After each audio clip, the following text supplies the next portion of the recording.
शहरियत तरमीम कानून एनआरसी और एनपीआर के खिलाफ एक एहतजाजी मार्च अलीगढ़ के शमशाद मार्केट से जिला कलेक्ट्रेट तक मेयर अलीगढ़ मोहम्मद फुरकान की क़यादत में निकाला गया, जिसे जिला इंतजामिया ने कुछ दूरी पर ही बीच रास्ते में रोक दिया। इस मौके पर बैनुल मज़ाहिब से ताल्लुक रखने वाली तंजीमों के नुमाइंदों ने शिरकत की। एहतजाज में सभी मज़ाहिब के अफराद ने शरीक होकर यकजहती के पैगाम को भी आम किया। ये जो कानून लेके आए पार्लियामेंट में सीएए और एनपीआर और ये सब, ये देश के हित में नहीं है। ये किसी भी जाति के हित में नहीं है। ये देश को बांटने वाला है, संविधान को बांटने वाला है, संविधान को बदलने वाला है, भाईचारे को ख़त्म करने वाला है।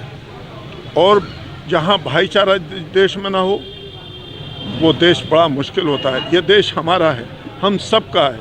हिंदू, मुस्लिम, सिख, ईसाई यहाँ सब मौजूद हैं। हमारा देश ऐसा बाग है जिसमें सारी की सारी कलियाँ, सब तरह के रंग भेद वर्ण के लोग यहाँ निवास करते हैं और अमन चैन से रहते हैं, और उनको अमन चैन से रहने देना चाहिए। और इसलिए इस सरकार को इस एक्ट को वापस लेना चाहिए।